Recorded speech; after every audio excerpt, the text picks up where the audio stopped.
Two individuals were harmed during a serious shellings incident in Portmore just before the curfew started on Wednesday.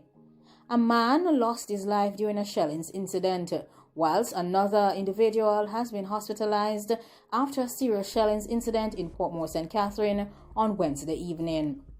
The man who passed away has been identified as 38-year-old Betty, also called Brasco, a laborer of Newland Road in Portmore.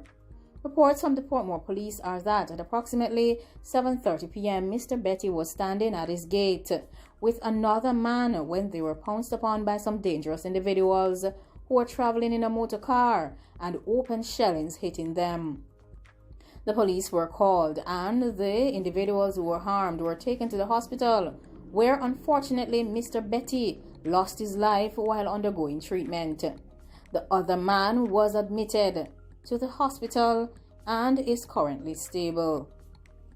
The shellings incident occurred just half an hour prior to the start of the 8 p.m. island-wide curfew that has been imposed by the government in an effort to control the increases in the pandemic across Jamaica. 18 of 22 persons of interest in Kingston West are now in police custody, following the weeks of some serious issues within the Denham Town Police District. 18 of 22 persons who were listed as persons of interest have turned themselves over to the Kingston Western Police Division. The disclosure was made by Police Commissioner Major General Anthony Anderson on Thursday during the Serious Incidents and Monitoring and Oversight Committee meeting. The names of those in police custody were not released by the police commissioner.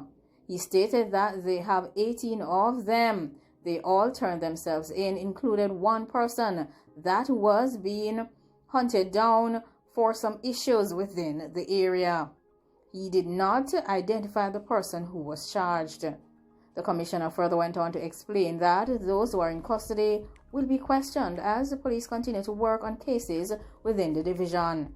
Additionally, he shared that 4 other men are being sought in relation to some serious incidents that occurred in the area as well.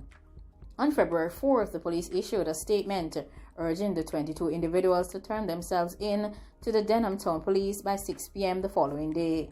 The persons were linked to some serious issues within the Denham Town Police District, which had allegedly extended to several other communities in the police division. 3 men were said to be associated with the Young Generation group. These 3 individuals were urged to turn themselves over to the Denham Town Police by Friday, February 5. A police officer was recently given 2 years in relation to a charge of unlawful harm. The verdict was handed down in the Manchester Parish Court in a sitting in Porus.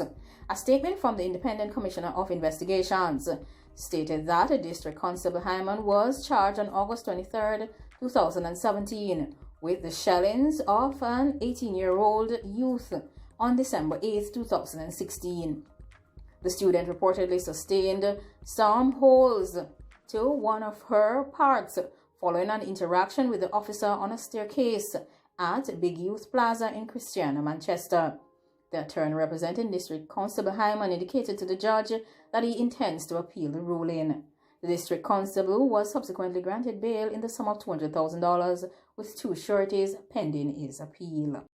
A Senan man has been charged in relation to causing harm to his girlfriend during a disagreement. A man has been charged in relation to causing harm to his girlfriend using a dangerous tool during a domestic issue in Cascade, Senan last week.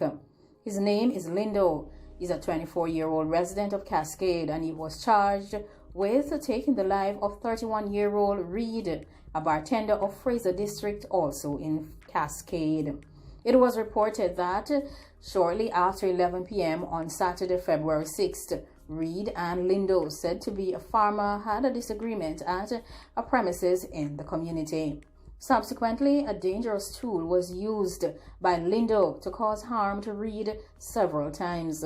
She was pronounced at the hospital, while her alleged dangerous individual turned himself over to the police.